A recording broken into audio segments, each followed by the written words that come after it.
سب سے پہلے ہم لوگوں نے یہاں پہ قرآن پاک کے مختلف تراجم جمع کیے ہیں. جیسے آپ لوگ دیکھ سکتے ہیں کہ اس میں احمد رضا صاحب کا ترجمہ آپ کو یہاں پہ نظر آ رہا ہوگا. اس کے علاوہ اشرف علی تھانوی صاحب کا ترجمہ ہے. پھر یہ قرآن پاک کا لفظی ترجمہ 3 جلدوں کے اندر ہم نے جمع کیا. اس کے بعد جب ہم آگے چلتے ہیں تو تھوڑا سا تفاسیر کا سیکشن ہے. اس کے اندر تفسیر ابن کثیر حافظ عماد بن ابن کثیر رحمۃ اللہ علیہ کی ہم نے سب سے پہلے دیکھی ہے. اس کے بعد تفسیر القرآن ہے عبدالرحمن کیلانی صاحب کی. اس کے بعد ہم آگے دیکھتے ہیں تو تفسیر ثنائی ثناء اللہ رحمۃ اللہ علیہ کی جو انہوں نے سر سید احمد خان اور جو منکرین حدیث اور منکرین موضوعات ان کے نظمیں لکھی اور اس نے سائنٹیفکلی موضوعات کو پروف کرنے کی کوشش کی ہے. پھر اس کے آگے اصل حاضری کے علماء میں تقسیم القرآن مودودی صاحب کی تفسیر ہمیں ہمارے وہاں کی ہے. اس کے بعد جب ہم تھوڑا سا آگے کی طرف چلتے ہیں تو حدیث کا سیکشن ہمارا اسٹارٹ ہوتا ہے. سب سے پہلے موقع امام مالک رحمۃ اللہ علیہ کی کتاب, مطلب حدیث کی سب سے پہلی وہ کتاب جو فقہ ابواب کے حساب سے لکھی گئی. اس کے بعد یہ 7 کا سیکشن ہے, یہ صحیح بخاری تشریح کے ساتھ ہے محمد بن اسماعیل رحمۃ اللہ علیہ کی داؤد صاحب کی تشریح کے اندر. یہ 8 جلدوں کے اندر ہے. پھر اس سے جب ہم آگے چلتے ہیں پھر اس کے بعد صحیح مسلم شرح صحیح مسلم غلام رسول سعیدی صاحب کی 7 جلدوں میں انہوں نے لکھی ہے. اس کے بعد اچھا آگے چلنے سے پہلے آپ کو ایک بار بتا دیتا ہوں کہ بخاری اور مسلم حدیث کی وہ دو کتابیں ہیں جس کے اوپر امت مسلمہ کا اتفاق ہے کہ ان دونوں میں بالاجماع کوئی غیر روایت موجود نہیں ہے. پھر ہم آگے چلتے ہیں 7 کے اندر بخاری اور مسلم کے بعد ابو داؤد شریف امام ابو داؤد رحمۃ اللہ علیہ کی رکھی ہے سنن ابو داؤد. اس کے بعد سنن نسائی امام نسائی رحمۃ اللہ علیہ کی. اس کے بعد صحیح سنن ترمذی امام ترمذی رحمۃ اللہ علیہ کی. اس کے بعد ابن ماجہ.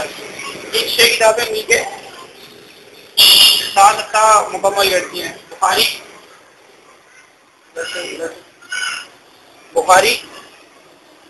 مسلم ابو داؤد نسائی ترمذی ابن ماجہ. پھر اس کے بعد موت امام محمد رحمۃ اللہ علیہ کے امام حنیفہ کے شاگرد جنہوں نے مطلب یہ امام مالک کے حدیث کو ڈکٹیٹ کیا ہے. اچھا آپ کو ایک بات بتاتا چلوں کہ صحیح مسلم اور صحیح بخاری کے علاوہ باقی کتب کے اندر کچھ ضعیف روایات بھی موجود ہیں. اس کے بعد مشکات حدیث کا کلیکشن بنایا گیا. اس میں مختلف کتابوں سے مختلف مسائل کے اوپر احادیث نقل کی گئی ہے. اس کے بعد ریاض الصالحین مطلب یہ حدیث کی درسی کتاب ہے جو درس وغیرہ دینے کے لیے اور فضائل اعمال کے اوپر زیادہ تر بیس کرتی ہے. یہ حدیث کی وہ کتاب ہے جن کا اردو ترجمہ ہمارا موجود ہے. ہم تھوڑا سا آگے چلتے ہیں تو ایک کتاب شعب الایمان امام ترکی رحمۃ اللہ علیہ کی. انہوں نے امام کی 73 شاخوں کے اوپر پوری کتاب لکھی ہے. اس کے اندر یہ ہر شاخ کو ذکر کرتے ہیں, پھر اس کے اوپر احادیث اور قرآن پاک کی آیت سے اس کی وضاحت دیتے ہیں. اب یہ وہ کتب ہیں حدیث کی جو ہمارے پاس اردو ترجمے میں موجود ہیں. اب ہم عربی سیکشن کی طرف موو کرتے ہیں. ادھر آ جاؤ.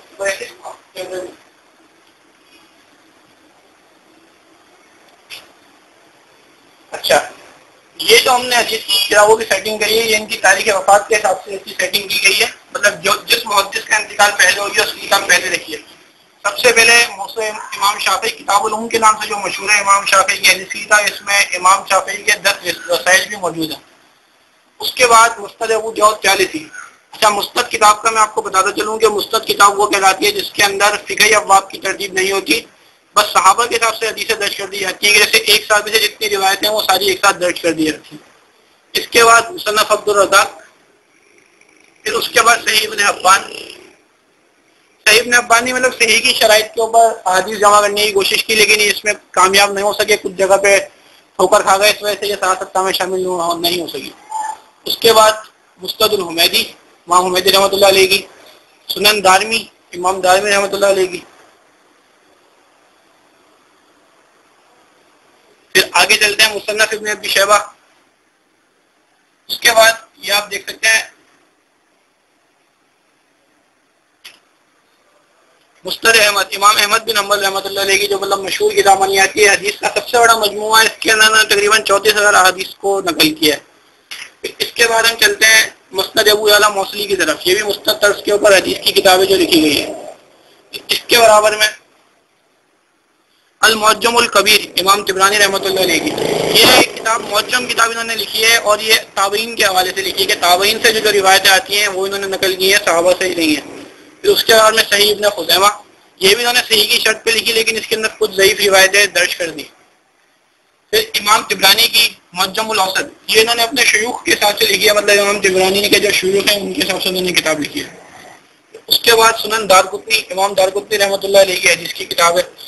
اس کے بعد المستدرک المستخرج علی صحیح الامام المسلم، یعنی امام اصبہانی نے کتاب لکھی امام مسلم کی شاہد کے اوپر جو حدیثوں سے لگئی تھی ان کو نقل کیا، اور صحیح مسلم کی حدیث کو دوسری اسناد سے اپنی اسناد سے بیان کیا۔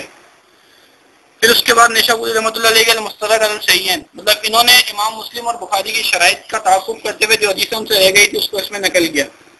اس کے بعد المعرفۃ والسنن والآثار امام بہقی رحمۃ اللہ علیہ کی۔ اس کے بعد جب ہم آگے چلتے ہیں نا ہمارے پاس امام بہقی کی السنن الکبریٰ موجود ہے۔ اس کے بعد معجم البلدان، مطلب یہ جغرافیہ کے اوپر کتاب لکھی گئی ہے، جو اسلامی ریاستیں کے اندر شامل ہوئے علاقے ان کے اوپر لکھی گئی ہے۔ یہ ہمارا حدیث کا سیکشن مکمل ہوا اور ہم رجال کے سیکشن کی طرف موو کرتا ہے۔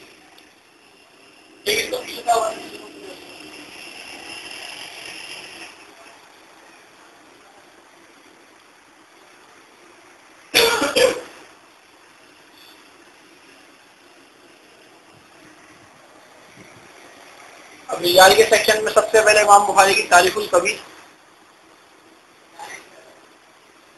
تاریخ الکبیر رکھی گئی ہے، جس کے اندر انہوں نے امام بخاری نے مختلف راویان کے اوپر جرح اور تعدیل نقل کی ہے۔ اس کے بعد امام بخاری کی تاریخ الاوسط، یہ ایک دل کے اندر کتاب ہے۔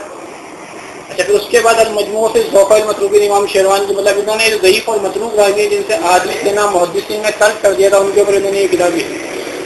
اس کے بعد حافظ قطبی رحمۃ اللہ علیہ کی تاریخ الثقات، یعنی اس کے اندر انہوں نے صرف ثقہ راویوں کے اوپر جو کتاب ہے ثقہ راویوں کو درج کیا ہے۔ اس کے بعد ابن ابی حاتم رازی کی جرح و تعدیل، یعنی اس میں یہ ان راویوں میں بحث کرتے ہیں جن کے اوپر جرح ہوتی ہے لیکن ان کی عدالت بھی ثابت ہوتی ہے، یا وہ راوی جن کی عدالت ہوتی ہے لیکن ان کی جرح بھی ہوتی ہے، تو یہ اس کو درج کر کے اس پر فیصلہ کرتا ہے۔ پھر ابن حبان رحمۃ اللہ علیہ کی کتاب الثقات، یعنی اس میں انہوں نے ان کے نزدیک جو راوی ثقہ ہیں صرف ثقہ راویوں کو اس کتاب میں انہوں نے درج کر دیا ہے۔ پھر لسان المیزان حافظ ابن حجر عسقلانی رحمۃ اللہ علیہ کی۔ اس کے بعد ابن عدی کی الکامل فی ضعفاء الرجال، یعنی یہ ضعیف راویوں میں سب سے بڑی کتاب ہے، انہوں نے جتنے بھی ضعیف روات ہیں اس کے اوپر یہ کتاب لکھی ہے۔ اس کے علاوہ میں سیکشن ہے تھوڑا سا اصول حدیث کے اوپر کی جو کتابیں ہیں وہ اس کے اندر رکھی ہوئی ہیں، سراج النشفیہ اور مقدمہ ابن صلاح وغیرہ۔ اس کے بعد ہم آگے چلتے ہیں تو خطیب بغدادی رحمۃ اللہ علیہ کی تاریخ بغداد 24 جلدوں پہ یہ کتاب ہے۔ اس کے اندر انہوں نے صرف جو بغداد کے اندر پائے جانے والے علماء کرام تھے ان کے اوپر بحث کی ہے اور ان کے بارے میں نقل کیا ہے۔ پھر یہ نظم الرایا کی تخریج حدیث ہدایہ علامہ دہلی انفی رحمۃ اللہ علیہ کی، جو فقہ انفی کی کتاب ہے ہدایہ، اس کی اندر موجود احادیث کی انہوں نے تخریج اس کے اندر کی ہے۔ پھر امام مزی رحمۃ اللہ علیہ کی تہذیب الکمال فی اسماء الرجال، یعنی یہ صحافتہ اور جو مطلب مشہور کتب ہے اس کے بیشتر راویان کو کور کرتی ہے اور اس کے بارے میں فیصلہ کرتی ہے۔ پھر یہ ہمارا موضوع احادیث کا سیکشن ہے لیکن اس کو ہم بعد میں دیکھتے ہیں، پہلے اپنا رجال کے سیکشن کو کمپلیٹ کرتے ہیں۔ تو ذہبی رحمۃ اللہ علیہ کی سیر اعلام النبلا، اس کے اندر مطلب مختلف راویوں کے اوپر تفصیلی بحث کی جاتی ہے۔ انہی کی امام ذہبی کی المغنی فی الضعفاء، یہ 2 جلدوں میں کتاب ہے، صرف ضعیف راویوں کے اوپر انہوں نے لکھی ہے۔